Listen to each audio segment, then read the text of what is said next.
Le 26 février 1985, c'est la séance de la clôture de la conférence de Berlin.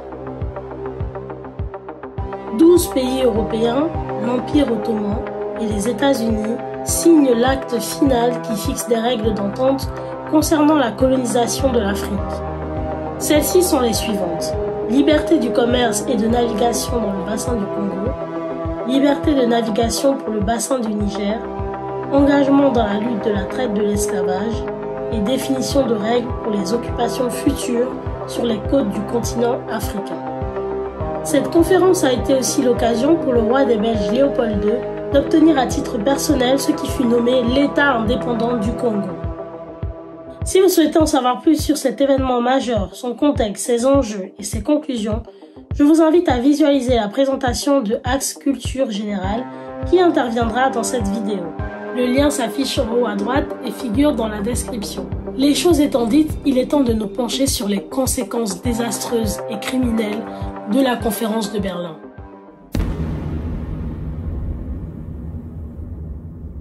Contrairement à une idée reçue, le sujet de la conférence de Berlin à proprement parler n'était pas le découpage de l'Afrique.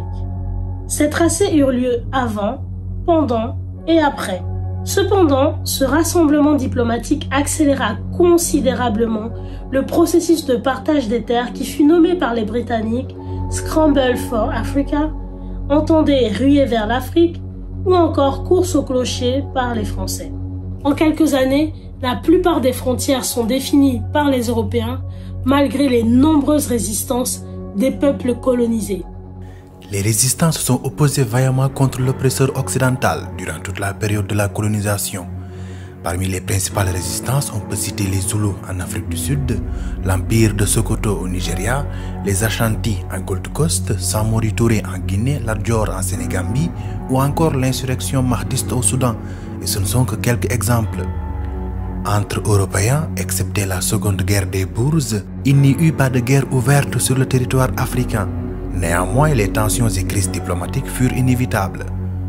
Pour n'en citer qu'une, en 1898 eut lieu la crise de Fashoda où les Britanniques, qui avaient pour projet de relier le sud et le nord de l'Afrique, rencontrèrent les Français voulant relier l'ouest à l'est. L'issue de ce conflit fut pacifique avec un retrait des troupes françaises en faveur du Royaume-Uni. En contrepartie, les Britanniques s'engagèrent à soutenir la France dans ses prétentions pour l'obtention du Maroc. Ainsi, en 1902, les 3/4 du continent sont sous la domination des colons. Enfin, en 1912, le Maroc est le dernier État africain à être colonisé. Les seuls États non colonisés sont l'Éthiopie, qui a réussi à résister aux Italiens grâce à l'armée de Ménélique II, et le Libéria, indépendant depuis 1847.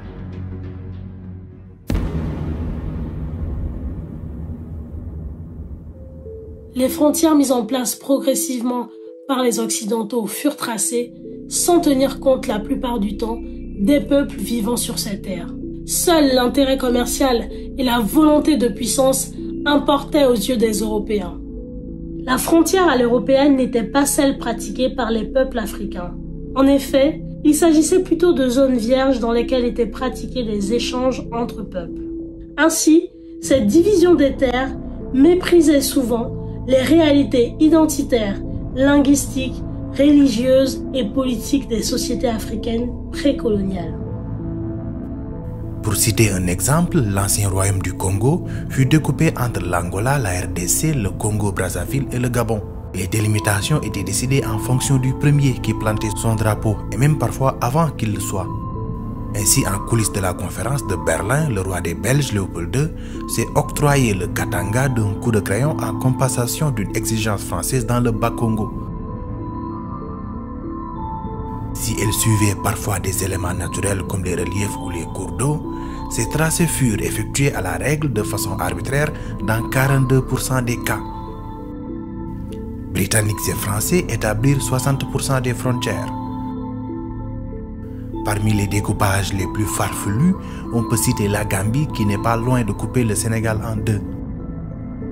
Au sortir de la colonisation, les 17 et les 21 juillet 1964 au Caire, les États membres de l'OUA, Organisation de l'Unité africaine, s'engagèrent à respecter les frontières existantes au moment où ils ont accédé à l'indépendance.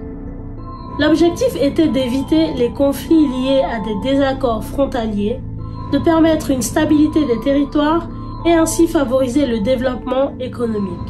Un retour en arrière semblait impossible car 3 à 4 générations s'étaient succédées depuis la colonisation et s'étaient familiarisées à ses limites.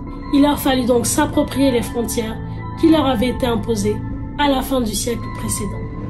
Cependant, ces délimitations héritées de la colonisation furent l'une des causes de plusieurs guerres qui eurent lieu après les indépendances. Une autre cause fut les divisions entre les peuples au sein d'un même pays. En effet, il faut dire que bien souvent, les Européens ont profité de l'hétérogénéité des peuples au sein des zones qu'ils avaient délimitées pour favoriser un peuple au détriment d'autres. Cette hiérarchisation entre ethnies, telle qu'ils les désignaient, accompagnée du problème des frontières et d'autres facteurs, entraînèrent ainsi plusieurs guerres après la décolonisation. La plus connue est certainement celle du Rwanda entre les Tutsis et les Hutus qui entraîna le génocide des Tutsis. Nous pouvons citer aussi la guerre du Biafra au Nigeria entre 1967 et 1970 où le pays fut coupé en deux durant cette période, résultat de tensions opposant le peuple Igbo qui était favorisé par les Français au peuple Yoruba et Hausa.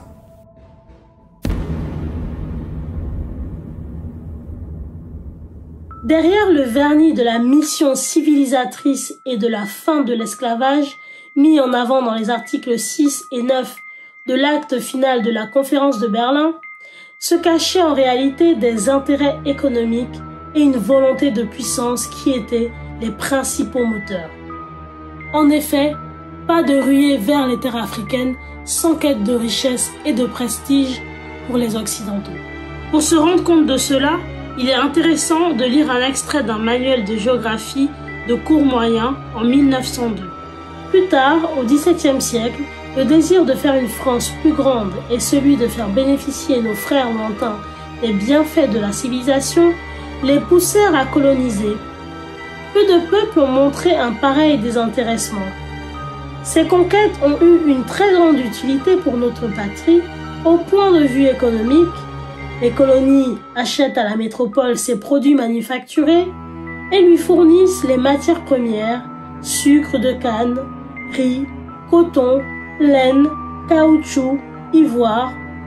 Elles favorisent la marine marchande. Au point de vue militaire, elles offrent à notre flotte de guerre des lieux de refuge et des points d'appui. On peut voir ici de façon grossière l'hypocrisie occidentale de l'époque. Il est en effet vanté le fait que la civilisation soit apportée de façon totalement désintéressée pour affirmer juste après les intérêts financiers et militaires de la colonisation. Concernant la Belgique, l'historien Jules Marchal estime à 220 millions de francs de l'époque les bénéfices engendrés en faveur du roi Léopold II durant son vivant, soit environ 1 milliard d'euros à l'heure actuelle. L'Afrique devient donc, pour utiliser un euphémisme, un partenaire commercial privilégié des puissances occidentales. On y exporte des matières premières qui sont acheminées en Europe afin d'être revendues sous forme manufacturée. Des infrastructures souvent vantées comme étant les bienfaits de la colonisation sont développées, mais elles servent avant tout les colons. Les réseaux routiers et voies ferrées ont pour essentiel objectif de faciliter l'acheminement des marchandises venant de l'intérieur vers les littoraux afin de les exporter vers l'Occident. Les écoles et hôpitaux sont créés principalement pour le bon fonctionnement des colonies, donc dans l'intérêt des colons, plus que dans l'intérêt des colonisés. Quant aux ressources minières, elles sont extraites dans des conditions dignes de l'esclavage.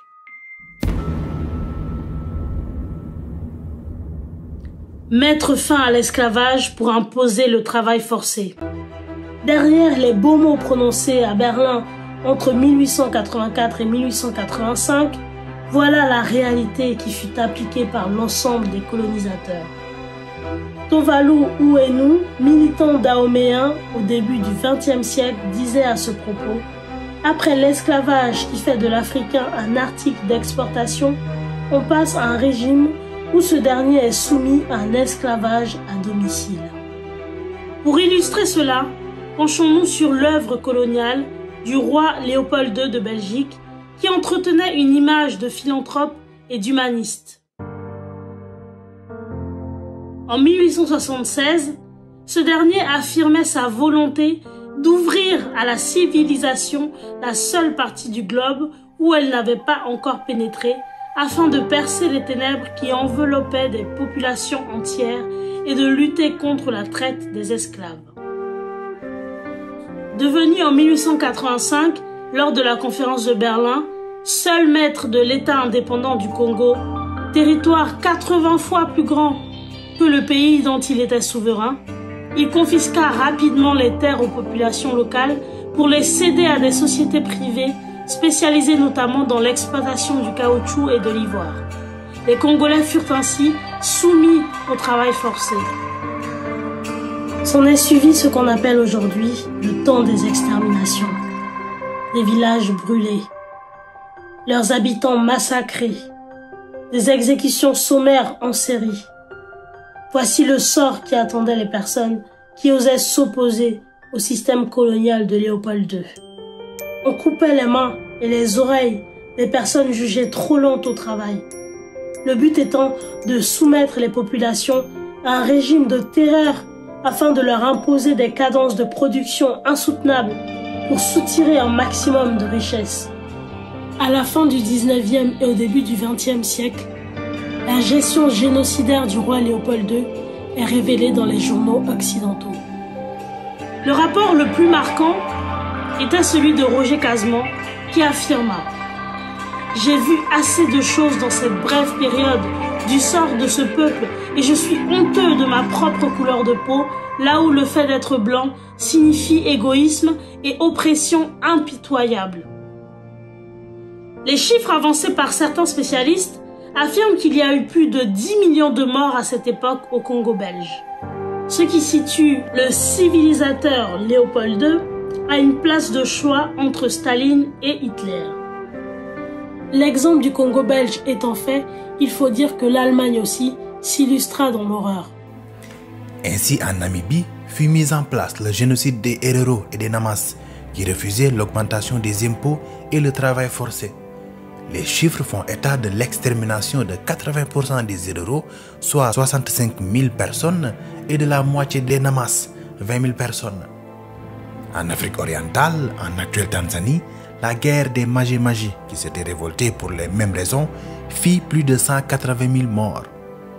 Côté français, la construction du chemin de fer Congo-Océan de 1921 à 1934 dans le Congo-Brazzaville tua 17 000 hommes, soit presque 15% des travailleurs présents. Lorsque la ligne ferrée fut terminée, on pouvait entendre dans un reportage « C'est non seulement un grand progrès dans la mise en valeur des colonies françaises, mais aussi une amélioration du sort des populations indigènes de l'Afrique équatoriale. » Ainsi donc, la mission civilisatrice au sein de la population africaine fut la cause de nombreux morts qui sont difficiles à quantifier. Quant aux révoltes, je ne vous ai cité que quelques-unes parmi tant d'autres. Considérant cela, il est donc tout à fait cohérent de considérer la colonisation comme un crime contre l'humanité.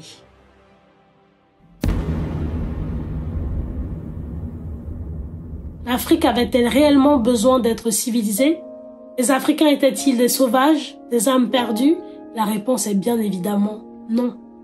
En effet, malgré un affaiblissement dû aux traites esclavagistes, l'Afrique comptait des États bien administrés, allant d'empires aux plus modestes chefferies, en passant par les rois et cités-États. Ceux-ci disparurent pour la plupart lors de la colonisation. Le résultat de cette imposition civilisatrice fut une acculturation des peuples africains subsahariens.